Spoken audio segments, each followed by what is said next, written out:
Salut à tous et bienvenue sur ma chaîne Le Master Teacher Serein. Alors aujourd'hui nous allons parler de la famille et des enfants. Donc comprenez qu'ici on va reprendre la question de savoir est-ce que c'est une bonne idée, est-ce que c'est important d'impliquer les enfants dans la prise de décision dans une famille. Alors nous sommes des Africains, chacun de nous a sa culture. Mais de façon générale, on peut toutefois en discuter et puis voir le côté positif et le côté négatif. De façon générale, en première vue, je dirais que c'est une très bonne chose. Ça peut avoir des bénéfices, n'est-ce pas, d'associer ses enfants dans la prise de décision. La première chose que je dirais qui est intéressante dans ça, c'est que ça permettra à l'enfant de développer des compétences de communication. Parce que lorsqu'on prend des décisions, il faut d'abord discuter. Il faut essayer de développer quelques compétences comme la négociation, en tout cas la communication en tant que telle, et le côté critique, parce que chacun de nous a son avis. Et donc, c'est quelque chose qui est très important, que l'enfant puisse apprendre déjà à négocier, à communiquer et à raisonner critiquement depuis la maison. Deuxièmement, je dirais que c'est une très bonne chose qui peut permettre à l'enfant de se sentir en famille, de rapprocher l'enfant plus proche de vous. Parce que, vous savez, quand vous êtes des parents, vous passez votre temps, surtout en Afrique, on a tendance à mettre les enfants, les appeler les petits, ou bien les prendre, les considérer comme des enfants qui ne vont jamais grandir. Alors qu'un enfant, ou bien un adulte, c'est juste un enfant qui a grandi, n'est-ce pas? Et donc, il faut... si vous voulez que l'enfant puisse grandir, il faut le considérer comme un adulte. Il faut le mettre à sa place. Un roi, un enfant d'un roi, un prince, on ne le considère pas comme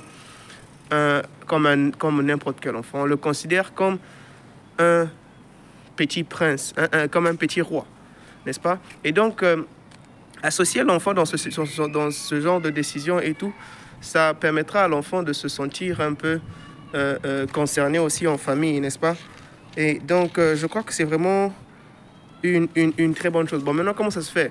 Souvent, c'est qu'il faut associer pour que l'enfant puisse être associé dans la famille et tout, et dans la prise de décision. Il faut peut-être lui donner des options parce que les enfants ont du mal parfois à avoir des idées claires.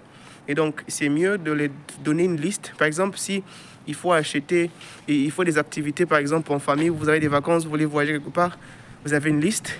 Vous leur demandez de choisir. Si c'est par exemple la période des fêtes, alors vous avez une liste des habits de budget que vous pouvez les donner. Bon, par exemple, avec ceci, tu peux acheter ceci. Les montants qu'il faut choisir pour chaque enfant, pour peut-être acheter les habits, pour acheter les jouets et tout. Et vous les donnez le choix, n'est-ce pas? S'il faut prendre des choix, des listes de jouets, donnez-les au moins une liste où les enfants auront au moins 3 choix. Comme ça, à partir des 3 choix, ils peuvent choisir un choix. Et ça va les apprendre déjà à se sentir importants ou importantes. Parce que vous les associez dans ces choses-là. La dernière chose que je dirais, c'est ça peut aussi être quelque chose de très intéressant qui peut permettre, associer les enfants dans la prise de décision, ça peut permettre à résoudre des problèmes internes. Vous savez, il y a ces choses parfois qui sont juste des problèmes de mésentente, n'est-ce pas?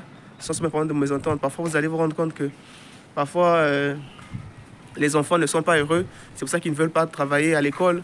C'est pour ça qu'ils font de leur mieux pour vous. Parce que les enfants ont tendance à faire le contraire de ce que vous leur dites. Parce que dans leur tête, ils veulent carrément vous énerver. Et donc, parfois, si vous les associez dans la prise des décisions, certaines choses qui les concernent, ça sera peut-être mieux pour éviter les problèmes des désaccords, de la miscommunication, de la mésentente et tout ça là. Donc, pour un début, je vais m'arrêter là pour ce qui est positif. Bon, maintenant, on va attaquer le côté négatif. Côté négatif, je dirais que, vous savez, c'est bien beau d'associer les enfants, mais les enfants ne sont pas aussi matures que ça. Les enfants manquent d'expérience de vie. Contrairement à ce que nous faisons souvent en Afrique, les enfants, en réalité, ne connaissent pas grand-chose. L'enfant peut s'adapter. Les enfants sont vides. Les enfants sont comme... C'est comme l'eau. Ils prennent la forme du récipient. Les enfants peuvent devenir tout ce qu'ils veulent.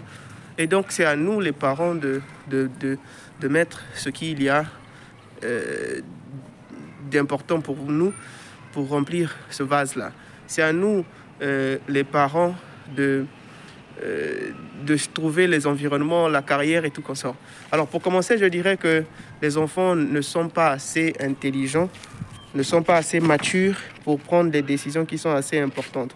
En particulier quand les enfants sont encore petits, disons peut-être de 0 à 12 ans, en termes de sécurité, en termes de la santé, qu'est-ce qu'il faut manger, à quelle heure il faut dormir, avec qui il faut s'amuser, les amis de l'enfant, ce que les enfants peuvent avoir accès, comme en amenant l'Internet là et tout. Alors je dirais que ça, la sécurité, la santé de l'enfant, et j'ai fait quelques notes là, la santé de l'enfant, oui, la sécurité, oui, le bien-être de l'enfant, tout ça là, je crois que les parents doivent imposer leur volonté à l'enfant. Vous pouvez accorder à l'enfant l'accès à quelques propositions, comme je vous ai suggéré avant, mais il faudrait que le dernier mot vienne des parents. Les enfants n'ont pas le droit de décider de ce qui est bien pour eux, ce qui n'est pas bien pour eux à cet âge-là, parce qu'ils sont encore très petits. Alors, s'il faut avancer, le deuxième point serait quand les enfants vont grandir.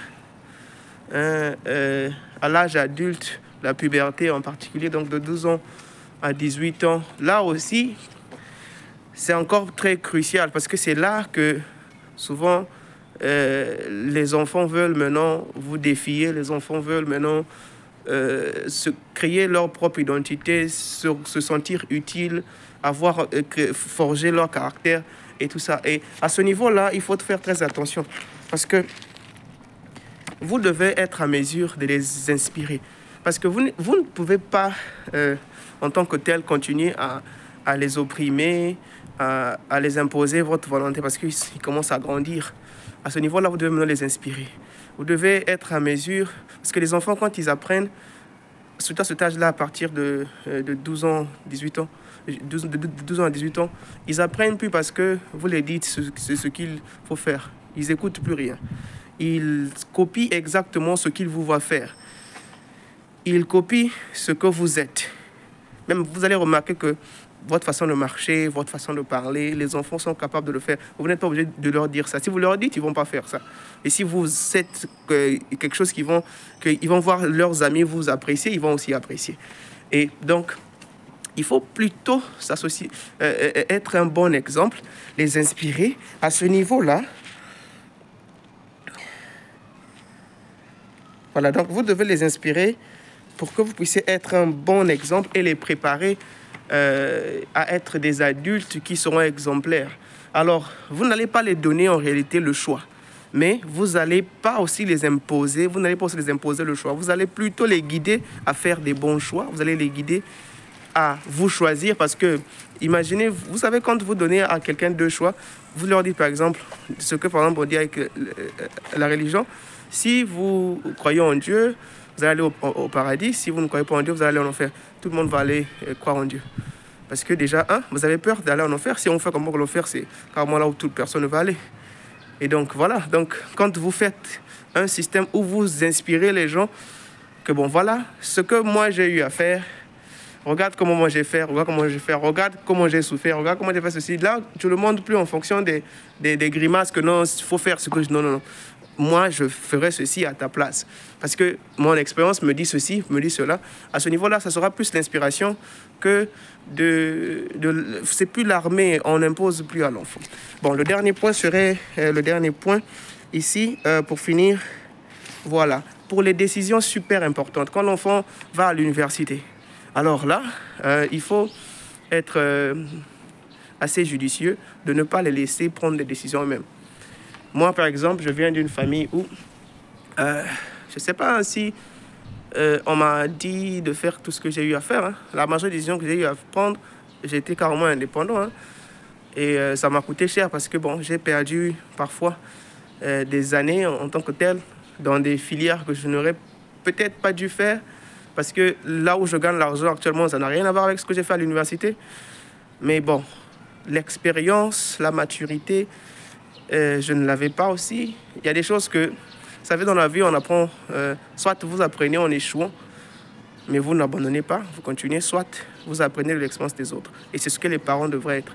Alors, à un certain niveau, pour les décisions comme l'éducation, la carrière, le boulot que l'enfant va faire, si vous êtes déjà passé par là, ne laissez pas vos enfants aller souffrir pour rien. Prenez les décisions pour eux. Vous savez, par exemple, quelqu'un qui veut devenir docteur. Tu viens d'une famille, par exemple, qui n'a pas assez de moyens, ou par exemple, et que toi aussi, tu n'es pas aussi intelligent que ça. Alors, pour devenir docteur, en particulier pour ceux qui veulent devenir des spécialistes, là, ça peut te prendre minimum, je crois, 7 ans ou 8 ans pour être généraliste. Après 3 ans ou 4 ans pour te spécialiser. Non seulement ça, si tu veux travailler de façon internationale, il faudra aussi y ajouter des langues. Il faudra aussi y ajouter... parce que vous ne pouvez pas être docteur sans pour autant diagnostiquer les patients et tout ça là. Et donc vous devez maîtriser les langues des autres. Parce que oui, on cherche des docteurs partout, n'est-ce pas? Mais il faudrait être important dans ce système-là pour que vous puissiez avoir de la valeur. Si vous parlez plusieurs langues, vous avez votre expertise dans votre domaine en médecine, vous allez travailler partout. Mais ça peut vous prendre au moins 12 ans. Alors si vos parents savaient cela, ils pouvaient vous encadrer. Pour les langues, par exemple, ces choses-là, la logique, les maths et tout ça là, ils pouvaient vous apprendre ça très tôt. Comme ça, à 18 ans, vous n'allez plus être là en train de vous chercher encore à apprendre les langues étrangères et tout ça. Vous serez à mesure d'être un candidat global, un candidat qui peut travailler dans n'importe quel pays. Les docteurs, en fait, vous savez que, par exemple, ici au Japon, un docteur peut gagner peut-être même 10 fois ou 20 fois plus qu'un docteur au Congo. En Chine, un docteur peut gagner 40 fois. 30 fois plus qu'un docteur au Congo. Mais ils peuvent avoir les mêmes années de formation, les mêmes types de curriculum. Mais parfois, tout ce que tu apprends à l'école, là, ça ne te sert à rien. Parce que, bon, il y a même des gens qui ne sont même pas allés par là. Il y a des gens qui ont juste fait des formations, par exemple, de 6 mois seulement pour être, je sais pas, nurse, sage-femme, infirmière. Toi, tu es allé faire l'école 7 ans. Tu gagnes peut-être même 5 fois moins, 10 fois moins que cette personne-là. Parce que, bon, vous voyez, les parents sont là pour guider. Bien de choses à vous, à la prochaine.